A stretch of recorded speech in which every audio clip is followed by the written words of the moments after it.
मेरा नाम आकाश है।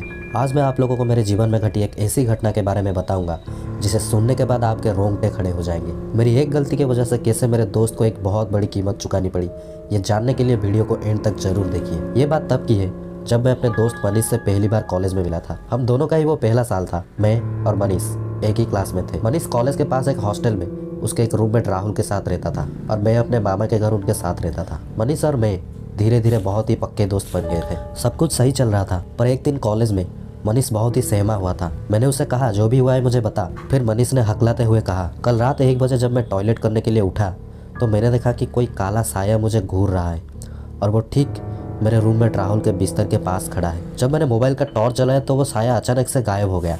मुझे लगा कि ये सिर्फ मेरा वहम है और मैं फिर से सो गया। अगले सुबह उठ के मैं हर रोज़ की तरह कॉलेज के लिए तैयार हो ही रहा था कि मैंने देखा कि मेरे बेंच पर रखा हुआ मेरे किताबों पर काले काले धब्बे आ गए थे। मुझे कॉलेज के लिए लेट हो रहा था तो मैंने उस बात पर इतना ध्यान नहीं दिया और कॉलेज के लिए निकल गया। लेकिन उस दिन मैं पढ़ाई पर ध्यान बिल्कुल नहीं दे पाया।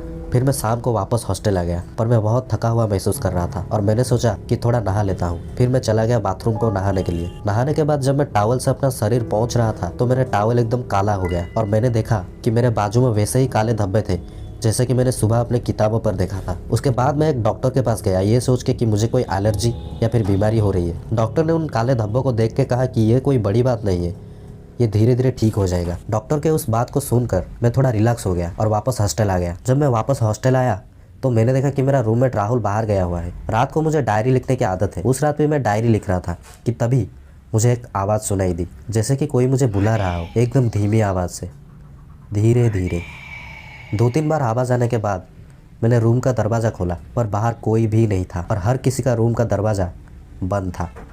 अब मुझे थोड़ा डर लगने लगा था क्योंकि पूरा फ्लोर खाली खाली सा लग रहा था। ऐसा लग रहा था कि मेरे अलावा यहाँ पर कोई है ही नहीं। मैं दरवाज़ा बंद करके सोने चला गया, लेकिन फिर अचानक से मेरे दरवाजे की खटखटाने की आवाज़ सुनाई दी। जब दरवाजे के बाहर से खटखटाने की आवाज़ सुनाई दी तो मैं बहुत ही ज़्यादा डर गया। फिर मैंने 1 मिनट के लिए सोचा कि मैं दरवाज़ा खोलूँ या ना खोलूँ या फिर मैं चिल्लाऊं, पर फिर मैंने डरते हुए धीरे धीरे दरवाजे को खोला। और जब मैंने दरवाज़ा खोला तो मैंने देखा कि बाहर मेरा रूममेट राहुल खड़ा है। उसको देख के मेरी जान में थोड़ी जान आई। मैंने दरवाज़ा बंद किया और हम दोनों अपने अपने बिस्तरों पर सोने चले गए। मैंने ये सारी बातें राहुल को बताने की सोची, पर कब मेरी आँख लग गई और कब मुझे नींद आ गया ये मुझे पता ही नहीं चला।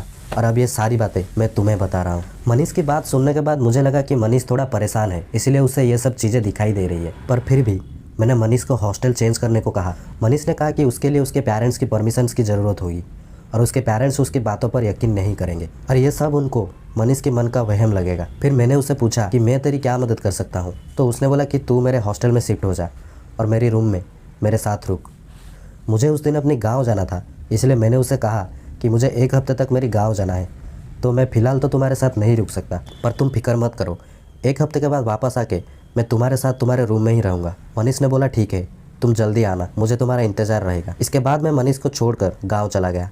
मेरे गांव जाने के बाद मनीष के साथ ऐसा क्या हुआ जिसका पछतावा मुझे आज तक है, ये जानने के लिए आप इंतज़ार करिए इस वीडियो का दूसरे पार्ट तक। अगर आपको ये वीडियो पसंद आया तो वीडियो को लाइक कर दीजिए।